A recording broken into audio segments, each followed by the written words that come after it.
नमस्ते। YouTube channel MD edu हट पे आप सभी का स्वागत है। इस वीडियो में हम वेद के 6 अंग षड वेदांग का विस्तृत परिचय पढ़ने वाले हैं।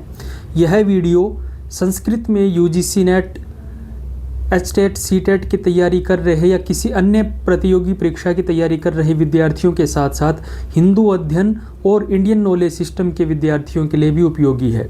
तो सभी विद्यार्थी इस वीडियो को देख सकते हैं। सभी विद्यार्थियों के लिए ये वीडियो लाभदायक रहेगा, ऐसी आशा है। चलिए वीडियो को शुरू करते हैं और हम वेद के 6 अंग का परिचय प्राप्त करेंगे।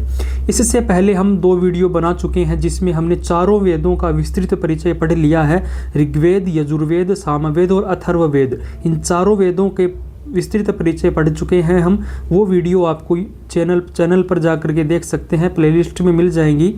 चलिए आज की वीडियो को शुरू करते हैं और वेद के 6 अंग का विस्तृत परिचय हम प्राप्त करते हैं। सबसे पहले वेदांग पढ़ते हैं। वेदांग क्या होते हैं? वेदांग का अर्थ है वेदों के अंग।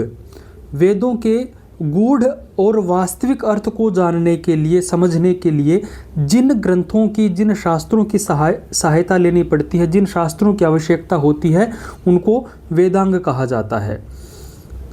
ये वेदांग 6 है, संख्या में वेदांग 6 होते हैं, जो कि वेदों के मंत्रों को सही ढंग से समझने में, उनके उच्चारण करने में और उनकी व्याख्या करने में हमारी सहायता करते हैं। तो इनकी कल्पना वेद रूपी पुरुष के से की जाती है कि वेद एक पुरुष है। जैसे एक कल्पना है, ये वास्तविकता नहीं है कि वेद एक पुरुष है और ये 6 उसके अंग हैं। जिस प्रकार से एक पुरुष के अंग होते हैं शरीर में, हाथ हो गया, पैर हो गया, नासिका हो गई, आँख हो गए, कान हो गए, तो उनके बिना जैसे वो काम नहीं कर सकता है, उसी तरह से वेद भी इन अंगों के बिना अधूरे हैं, ऐसी कल्पना की जाती है। तो 6 वेदांग कौन कौन से हैं? शिक्षा, कल्प, व्याकरण, निरुक्त, छंद और ज्योतिष, ये 6 वेदांग है। इन 6 वेदांगों को हम पढ़ेंगे। यहाँ पर एक संक्षिप्त परिचय यहाँ पर हम देख लेते हैं। वेद के मंत्रों का शुद्ध उच्चारण विषय है शिक्षा का। यज्ञ में जो कर्मकांड का विषय मिलता है वो कल्प के अंतर्गत आता है। व्याकरण, पदों की शुद्धता, पद जो हैं वो शुद्ध हैं, ये बात जानना व्याकरण का विषय है। शब्दों का व्युत्पत्ति परक अर्थ बताता है निरुक्त।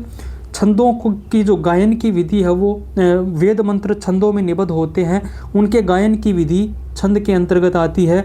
और मुहूर्त आदि काल गणना का विषय ज्योतिष का है। तो ये 6 वेदांग है: शिक्षा, कल्प, व्याकरण, निरुक्त, छंद और ज्योतिष।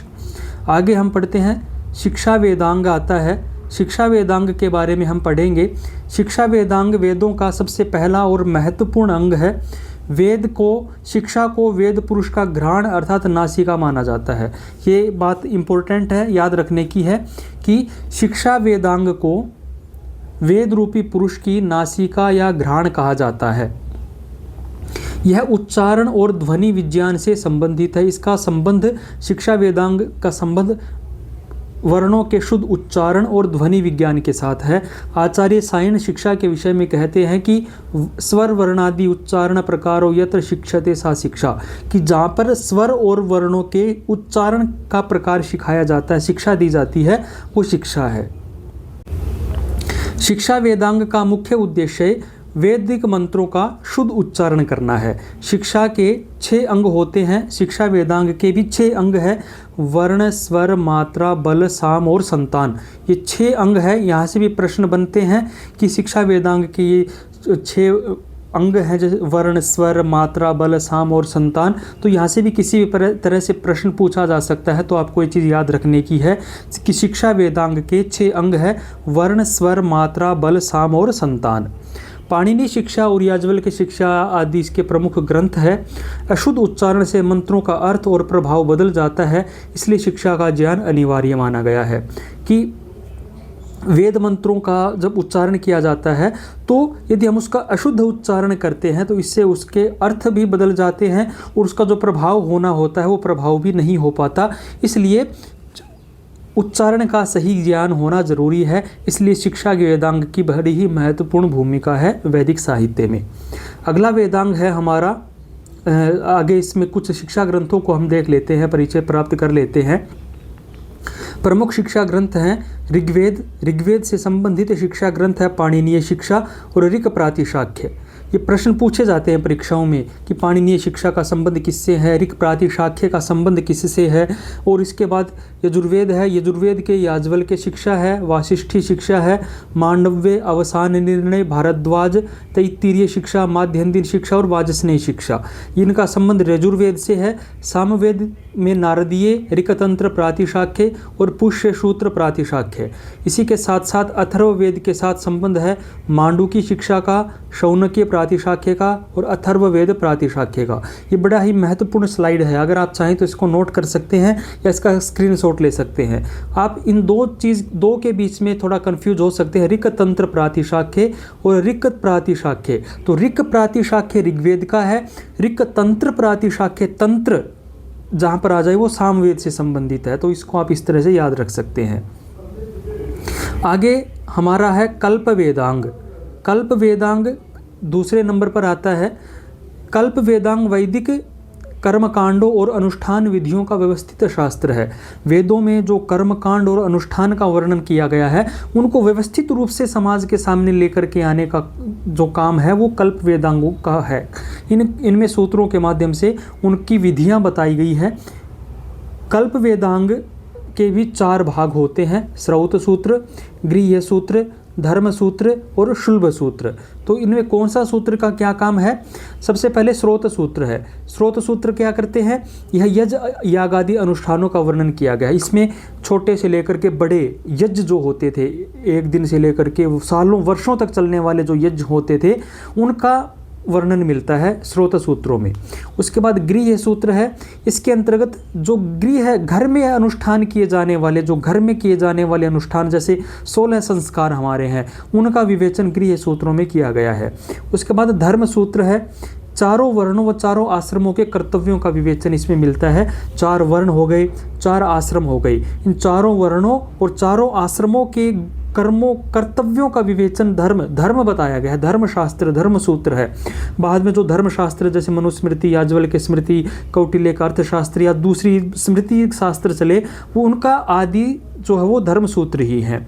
शुल्ब सूत्र है, ये प्राचीन गणित विद्या है। इसमें ज्यामितीय विधियाँ प्राप्त होती है, वेदी के निर्माण की विधि, नाप आदि के, इसमें सारे के सारे गणितीय सूत्र हमें प्राप्त होते हैं। कल्प सूत्र जो है, कल्प को वेद पुरुष का हाथ माना जाता है। ये बात महत्वपूर्ण है याद रखने की। कल्पो हस्तोहत पठ्यते, कल्प को हाथ कहा गया है कि वेद रूपी जो पुरुष है कल्प उसके हाथ हैं। आगे हम देखते हैं व्याकरण वेदांग। व्याकरण 6 वेदांगों में सबसे प्रमुख है।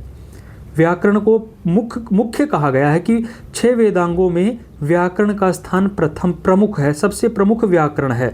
और इसी कारण इसको वेद रूपी पुरुष का मुख बताया कि व्याकरण जो है वो वेद रूपी पुरुष का मुख है। व्याकरण वेदांग संस्कृत भाषा के व्याकरण का अध्ययन है। इसके अंतर्गत संस्कृत का जो व्याकरण है उसका अध्ययन किया जाता है। यह वेदों के शुद्ध उच्चारण और अर्थ को समझने के लिए अत्यंत महत्वपूर्ण है। वेदों के मंत्रों के अर्थों को समझने के लिए उनके शुद्ध उच्चारण में व्याकरण की बड़ी ही महत्वपूर्ण भूमिका है। वर्तमान में जो व्याकरण वेदांग है उसका जो प्रतिनिधि ग्रंथ है महर्षि पाणिनि की अष्टाध्यायी है। इसमें 8 अध्याय और लगभग 4000 सूत्र हैं। ये बात महत्वपूर्ण है, याद रखने की है। और महाभाष्य में महर्षि पतंजलि ने व्याकरण अध्ययन के 5 मुख्य प्रयोजन बताए हैं। रक्षा, ऊह, आगम, लघु और असंदेह। ये 5 मुख्य प्रयोजन है व्याकरण अध्ययन के। इनके भी बारे में एक विस्तृत वीडियो लेकर के आएंगे। 5 मुख्य प्रयोजनों को वहाँ पर हम आपको पढ़ाएंगे। तो ये आप इतना अभी नाम याद रख सकते हैं कि महाभाष्यकार पतंजलि के अनुसार व्याकरण अध्ययन के 5 मुख्य प्रयोजन है। रक्षा, ऊह, आगम, लघु और असंदेह। अगला हमारा वेदांग है निरुक्त। निरुक्त के विषय में कहा गया है निरुक्त वेदांग वैदिक शब्दों की व्युत्पत्ति और अर्थ विज्ञान से इसका संबंध है कि वैदिक शब्द जो है उनकी उत्पत्ति कैसे हुई, उनका व्युत्पत्ति परक अर्थ निरुक्ति वहाँ पर निर्वचन करके उन शब्दों को समझाया गया है। यह निघंटु ग्रंथ की एक टीका है, निघंटु ग्रंथ है जो कि वैदिक शब्दकोश है, जिसमें वैदिक जटिल शब्दों को, वेदों के जटिल शब्दों का संकलन किया गया है और उनकी व्याख्या जहाँ पर मिलती है वो निरुक्त है। यह वेदों में प्रयुक्त कठिन शब्दों के मूल अर्थ को समझने में सहायक है। देखो वही बात है, वेदों में प्रयुक्त जो कठिन शब्द हैं उनके मूल अर्थ को समझने में निरुक्त और निघंटु की बड़ी ही महत्वपूर्ण भूमिका है। निरुक्त वेदांग के रचयिता आचार्य यास्क है। इसमें वैदिक शब्दों की व्याख्या, धातु विश्लेषण और पर्यायवाची शब्दों का विवेचन किया गया है। निरुक्त में मुख्य रूप से 3 कांड प्राप्त होते हैं, नैघंटुक कांड, नैगम कांड और दैवत कांड। और इन तीनों कांडों में कुल 12 अध्याय हैं। 12 अध्याय के साथ साथ निरुक्त में 2 अध्याय परिशिष्ट रूप में भी प्राप्त होते हैं, तो कुल 14 अध्याय हो गई। अब यहाँ से देखो, कई बार प्रश्न पत्र में जो प्रश्न पूछने वाला कंफ्यूज कर देता है, कई बार पूछ लेते हैं कि निरुक्त में परिशिष्ट भाग के साथ कितने अध्याय हैं या परिशिष्ट भाग को छोड़ करके कितने अध्याय हैं। तो 12 और 14 ये संख्या आपको याद रखनी है। यदि परिशिष्ट को के अलावा पूछे तो 12, परिशिष्ट के साथ पूछे तो 14 इसमें अध्याय आपको प्राप्त होते हैं। निरुक्त को वेद रूपी पुरुष का स्रोत्र या कान कहा जाता है कि निरुक्त जो है वेद रूपी पुरुष के स्रोत्र है, कान है। ये भी प्रश्न आपके लिए महत्वपूर्ण है। ये 6 के 6 अंगों के अंग, वेद के 6 अंग हैं, उनके ये तो किसको कान कहा है, किसको हाथ कहा है, किसको सिर कहा है, मुख कहा है, ये चीज़ें तो आपको महत्वपूर्ण है, बिल्कुल नोट कर लेनी है, याद रखनी है। छंद वेदांग है हमारा अगला।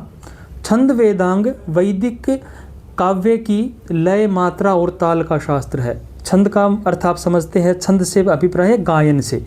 यह वेद मंत्रों के सही उच्चारण और गायन के लिए छंदों का ज्ञान होना महत्वपूर्ण है। वेद मंत्रों का सही उच्चारण कैसे करना है, उनका गायन कैसे करना है, इसमें छंद की बड़ी ही महत्वपूर्ण भूमिका है।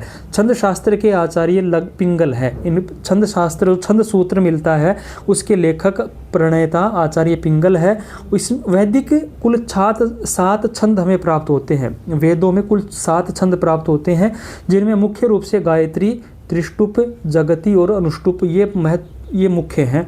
तो ये इनके वर्ण भी पूछे जाते हैं कई बार। गायत्री में 24 वर्ण हैं, अक्षर हैं, त्रिष्टुप में 44 है, जगती में 48 है और अनुष्टुप में 32 हैं। ये भी याद रखने की बात है। कौन से, सबसे पहले तो वैदिक छंद 7 है और गायत्री में 24, त्रिष्टुप में 44, जगती में 48, अनुष्टुप में 32 अक्षर प्राप्त होते हैं। अगला वेदांग हमारा ज्योतिष वेदांग है। ज्योतिष वेदांग, ज्योतिष को आपने सबने सुना होगा, सीधी सीधी बात है इसमें तो, कि जहाँ पर काल गणना, खगोल विज्ञान आदि का विषय आता है वो ज्योतिष है। प्राचीन भारतीय विज्ञान है ये। यह वेदांग यज्ञों के धार्मिक अनुष्ठानों के लिए शुभ मुहूर्त निर्धारित करने में सहायक है कि किस समय में कौन सा काम करना सही है। इसका विषय विवेचन ज्योतिष के अंतर्गत आता है। इसमें मुहूर्त, पंचांग आदि की विवेचन वर्णन प्राप्त होता है। ज्योतिष के प्रतिनिधि ग्रंथ के रूप में 2 ग्रंथ प्राप्त होते हैं, जिनके कर्ता आचार्य लगध है। ज्योतिष वेदांग ज्योतिष के प्रणेता आचार्य लगध हैं, ये बात याद रखने की है। ऋग्वेद से संबंधित जो ज्योतिष ग्रंथ है वो आर्च ज्योतिष है, जिसमें 36 श्लोक हैं। यजुर्वेद से संबंधित वेदांग ज्योतिष का ग्रंथ यजुष ज्योतिष है, जिसमें 43 श्लोक प्राप्त होते हैं। ये बात भी याद रखने की है, आप इनको नोट कर सकते हैं। आर्च ज्योतिष ऋग्वेद से, यजुष ज्योतिष यजुर्वेद से। आर्च ज्योतिष में 36 श्लोक है, यजुष ज्योतिष में 43 श्लोक प्राप्त होते हैं। तो इस प्रकार से 6 वेदांग है हमारे, शिक्षा, कल्प, व्याकरण, निरुक्त, छंद, ज्योतिष। तो शिक्षा और व्याकरण एक तरह से जुड़े हुए हैं, निरुक्त भी इनके साथ जुड़ा हुआ है। शिक्षा ग्रंथ उच्चारण का है, व्याकरण शब्दों की व्युत्पत्ति बताते हैं और उनका शुद्ध प्रयोग के विषय में बताते हैं। निरुक्त उनकी व्युत्पत्ति परक अर्थ बताते हैं। छंद उनके लय के साथ गाना बताते हैं।